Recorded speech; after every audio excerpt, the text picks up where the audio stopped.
नमस्ते भाइयों। आज हम बात करेंगे आरआरबी एनटीपीसी जो रेलवे एग्ज़ाम्स का जो टेक्स्ट बुक पे टेस्ट नंबर 1 है उसकी कि कल मैंने टेस्ट दिया तो उसका क्या हाल रहा। तो उसमें जो मेरे नंबर बन रहे हैं 69.06 आउट ऑफ 100। अगर हम रैंक की बात करें तो 19,902 बन रहा है आउट ऑफ 1.5 लैक्स। इसमें अगर हम बात करते हैं कि कितने क्वेश्चन अटैम्प्ट किए गए थे तो 100 में से जो है 93 क्वेश्चन अटैम्प्ट किए गए थे और यहाँ पे 75 क्वेश्चन हमारे गलत थे, नहीं सही थे, और 18 जो है गलत थे, 7 अनअटैम्प्ट थे। तो इससे जो पूरा नंबर बना वो लगभग जो है अराउंड 69.06 मतलब 69 बोल सकते हैं। इसमें जो क्वेश्चन का लेवल था वो था ईजी टू मॉडरेट बोल सकते हैं। ईजी टू मॉडरेट क्वेश्चन का जो है लेवल था। अगर हम बात करें कि हम और कितने क्वेश्चन कर सकते थे तो इसमें से लगभग हम जो है 5 से 6 क्वेश्चन और एक्स्ट्रा कर सकते थे, जिसमें से हम आपको दिखाएंगे कि कौन कौन से क्वेश्चन थे जो हमारे जो है थोड़ा सा सिली मिस्टेक्स की वजह से गलत हुए। पहला तो ये था जो हमारा क्वेश्चन नंबर 2 था जो हिस्ट्री से रिलेटेड था और इसमें था बताया गया था कि निम्नलिखित मुग़ल बादशाहों में से कौन शाह बेखबर के नाम से जाना जाता था। ये याद था लेकिन जो है सिली मिस्टेक हो गया, बहादुर शाह जफ़र। उसके बाद अगर हम दूसरे क्वेश्चन की बात करें जो हमसे सिली मिस्टेक्स हुई हैं वो था प्लासी के युद्ध में नवाब सिराजुद्दौला की हार का एक मुख्य कारण यह था कि उनकी एक कमांडर डॉट डॉट के नेतृत्व वाली सेना ने लड़ाई नहीं लड़ी थी। तो इसमें जो है याद ये भी था लेकिन सिली मिस्टेक्स हो गया था मीर जाफ़र जो है जो 1757 की प्लासी की लड़ाई हुई थी उसमें सिराजुद्दौला के साथ जो है इसने अपने सेना का कमांडर था, इसने लड़ाई लड़ने से मना कर दिया था। तीसरा जो क्वेश्चन है हमारा वो था ये मैथमेटिक्स से रिलेटेड था जो टाइम एंड वर्क का था। उसमें पूछा गया था महेश, सुरेश और राजू मिलकर एक कार्य को 18 दिनों में पूरा कर सकते हैं। महेश और सुरेश मिलकर उस कार्य को 72 दिनों में पूरा कर सकते हैं। राजू अकेले उस कार्य को कितने दिनों में पूरा कर सकता है। मात्र एक जो है बोल सकते हैं डिजिट का अंतर हो गया 24, सिली मिस्टेक हो गया 34। तो ये हो गया 3 क्वेश्चन ये हमारे हो गए। और बोल सकते हैं जो अगले क्वेश्चन की बात करें निम्नलिखित में से सबसे दुर्बल अम्ल, तो यहाँ पे बेंजोइक एसिड था। फार्मिक एसिड जो है क्या है, फार्मिक एसिड जो स्ट्रॉन्ग है और ऑक्जेलिक भी बेंजोइक से स्ट्रॉन्ग है और हाइड्रोफ्लोरिक एसिड भी स्ट्रॉन्ग ही है। तो बेंजोइक एसिड जो था हमारा वो हमारा दुर्बल अम्ल था। ये तीसरा जो है चौथा सिली मिस्टेक ये हो गया हमारा। और अगले सिली मिस्टेक की बात करते हैं तो जो है हमारा क्वेश्चन नंबर 55 जो है क्वेश्चन नंबर 55 जिसमें था साई नटराज अकादमी ऑफ कुचिपुड़ी का संस्थापक जो है सदस्य था जो कुचिपुड़ी में प्रशिक्षण और उच्च अध्ययन प्रदान करता है। तो हमने अर्पणा सतीशन मार दिया था, ये था पी रामा देवी।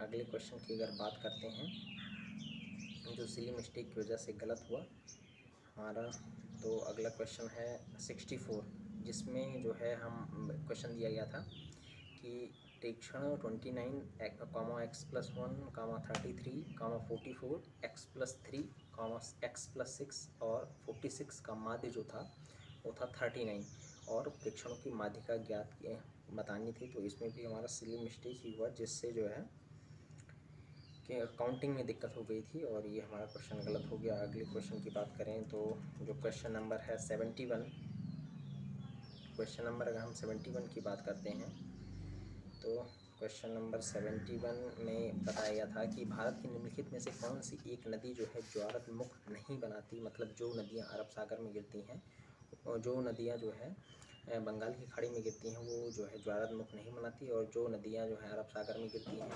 वो ज्वारमुख बनाती हैं। तो इसका ट्रिक भी हमें याद था लेकिन फिर भी गलत हो गया। अगले क्वेश्चन की बात करते हैं जो है अगला क्वेश्चन है हमारा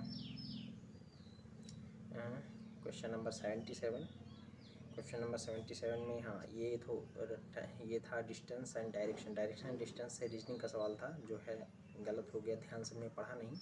तो ये था जो हमारा बताया गया था इसमें कि रॉकी बिंदु ए से शुरू करके पूर्व की ओर 3 किलोमीटर गाड़ी चलाता है, वह बाएं मुड़ता है और 4 किलोमीटर गाड़ी चलाता है, वह फिर से बाएं मुड़ता है और 3 किलोमीटर। इस तरीके से उसने पूछा था कि वो लास्ट में अपने प्रारंभिक स्थान से पर पहुंचने के लिए उसे कितनी दूरी पर और कहाँ पर किस दिशा में चलनी होगी, तो हमारा उत्तर की ओर 2 किलोमीटर। हमने जो है प्रारंभिक से जो है फाइनल डेस्टिनेशन पर पहुंचने के लिए इसका आंसर माना था, लेकिन हमने इसको ध्यान से पढ़ा नहीं। इसमें क्वेश्चन में था कि जो है ये जो मतलब डेस्टिनेशन से जो है अपने जो इनिशियल पोजीशन पर पहुंचने के लिए उसे कितने दूरी पर और किस डायरेक्शन में उसको जाना पड़ेगा।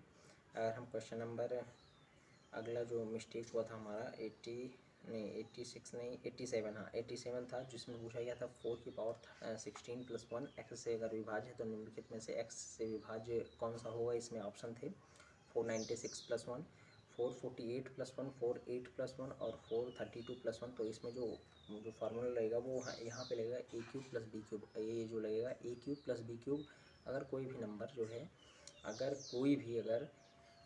a + b से विभाज्य है तो a³ + b³ ही जो है क्या होगा, x से विभाज्य होगा। तो यही वाला फार्मूला लगेगा यहाँ पे। तो इसका जो आंसर था 448 + 1। और अगला जो क्वेश्चन हो जाएगा तो इस तरीके से जो है जो अगला क्वेश्चन था वो था 90, और ये था सिटिंग अरेंजमेंट से जो है एक वृत्ताकार में बताया गया था कि केंद्र पर लोग बैठे हैं तो कौन जो है एफ के बैठने का स्थान क्या होगा। तो ये एक सिली मिस्टेक ये था। और एक बहुत ही आसान सवाल था जो है हिस्ट्री से रिलेटेड, कौटिल्य और चंद्रगुप्त मौर्य के हाथों नंदों के पतन को किस संस्कृत नाटकों में स्पष्ट रूप से चित्रित किया गया है। तो हमें इसमें गलती से मार दिया था देवी चंद्रगुप्तम और था मुद्रा राक्षस। अगले अगर क्वेश्चन की बात करते हैं तो जो है 97 नंबर क्वेश्चन ये था हमारा रीजनिंग से। ये भी जो है अरेंजमेंट से था, सिटिंग अरेंजमेंट से, लेकिन इसमें एक जो है हमें लाइन में बैठाना था लोगों को, तो ये भी जो हमारा सिली मिस्टेक हो गई। तो इस तरीके से अगर हम बहुत नहीं बोलें तो इसमें जो है हाँ एक 100 नंबर क्वेश्चन था जिसमें बताया गया था कि जो है वो आरेख से संबंधित था। सवाल था कि फुटबॉल खिलाड़ी हैं, भारतीय हैं, विजेता हैं, तो इसमें से कौन ऐसे कितने पदक विजेता हैं जो भारतीय भी हैं। तो इसमें ऑप्शन था 36, 55, 50 और 19। तो हम ये समझ बैठे थे कि केवल ऐसे कितने पदक विजेता हैं जो केवल भारतीय भी हैं, तो हमने इसका आंसर माना था। लेकिन इसमें भारतीय प्लस जो मतलब भारतीय भी होंगे और विजेता भी होंगे, लेकिन इसमें फुटबॉल खिलाड़ी को भी कन्वर्ट जो है ले लिया गया था। 36 + 19, अगर इसमें केवल रहता तब 36 का आंसर सही था। तो इसके तरीके से जो है 6 से 7 क्वेश्चन हमारे सिली मिस्टेक्स में गलत हो गए हैं, और इसको किया भी जा सकता था। अगली बार जो है हम बेटर परफॉर्मेंस करने की कोशिश करेंगे। तो जो है आपने अब जो है आप कमेंट करके नीचे बता सकते हैं कि आप लोगों का स्कोर कितना आया था। जो टेक्स्ट बुक था इसका IRB NTPC full test number 1 था ये हमारा, तो इसमें आप कमेंट करके ज़रूर बताइएगा। और अगर बात करें SSC GD के रिज़ल्ट के लिए, तो रिज़ल्ट में अभी हो सकता है कि थोड़ा सा डिले और हो सकता है, वैकेंसी बढ़ भी सकती है और नहीं भी। अगर वैकेंसी बढ़ती है तो रिज़ल्ट में डिले होगा, अगर वैकेंसी नहीं बढ़ती है तो जो है जून के फर्स्ट वीक तक या सेकेंड वीक तक, या हो सकता है मई के लास्ट तक ही आ जाए। मई में जो है 31 या 30 तक जो है रिज़ल्ट आपको देखने को मिल जाएगा। और फिजिकल की तैयारी करते रहिए जो है आप लोग जो है लगातार, क्योंकि जो है फिजिकल अब की बार RFID से होगा। ये भी नोटिस अभी SSC की रिगार्डिंग जो है दिया जा चुका है। इसमें सभी तरीके से जो है कोई भी भर्ती जो है पूरी तरीके से निष्पक्ष तरीके से जो है इस भर्ती को पूर्ण किया जाएगा। हो सकता है वैकेंसी भी बढ़ जाए, लेकिन ये जो वैकेंसी है 53,690 जो है बहुत ही बड़ी वैकेंसी है। तो अगर हम बात करते हैं कि कट ऑफ के बारे में, तो कट ऑफ जो है पिछले साल की अपेक्षा जो है बहुत ही कम जाएगा।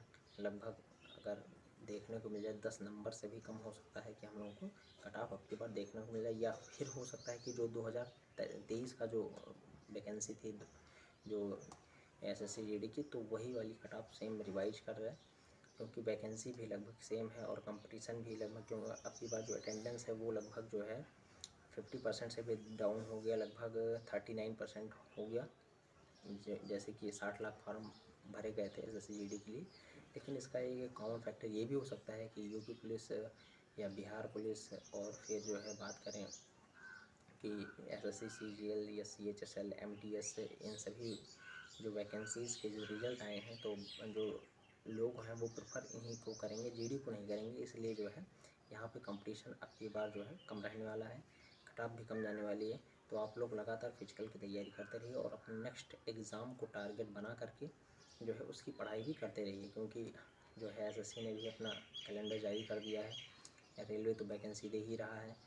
जो है एसएससी में दिल्ली पुलिस या सीपीओ, एडब्ल्यू और टीपीओ जो है वायरलेस ऑपरेटर, इन सब की वैकेंसी का जो शेड्यूल है ये जो है एसएससी के द्वारा बता दिया गया है। तो हमें अपनी तैयारी पर जो है बहुत ही फोकस करके आप आगे बढ़ना चाहिए। और अगर पेट की बात करें तो पेट का नोटिफिकेशन भी आ गया है, 16 जून इसकी लास्ट डेट है। पेट के थ्रू भी उत्तर प्रदेश में जो है वैकेंसी आने की संभावना इस साल बहुत अधिक है, जैसे लेखपाल हो गया या अन्य वैकेंसी हो गई। अगर बात करें उत्तर प्रदेश पुलिस की, तो उत्तर प्रदेश पुलिस में जो है सब इंस्पेक्टर और जो है कांस्टेबल, हेड कांस्टेबल नहीं, यहाँ पे पीएससी में भी अब की बार देखने को मिल जाएगा। तो इस तरीके से जो है वैकेंसी काफ़ी चल रही हैं और हमें पढ़ करके जो है अब अपने आप को जो है सफल बनाना है। तो जो है आप अगर आपने टेस्ट दिया होगा टेक्स्ट बुक पे आरआरबी एनटीपीसी के लिए, तो अपने टेस्ट का स्कोर कमेंट बॉक्स में ज़रूर बताइएगा। तब तक के लिए धन्यवाद, मिलते हैं नेक्स्ट वीडियो में।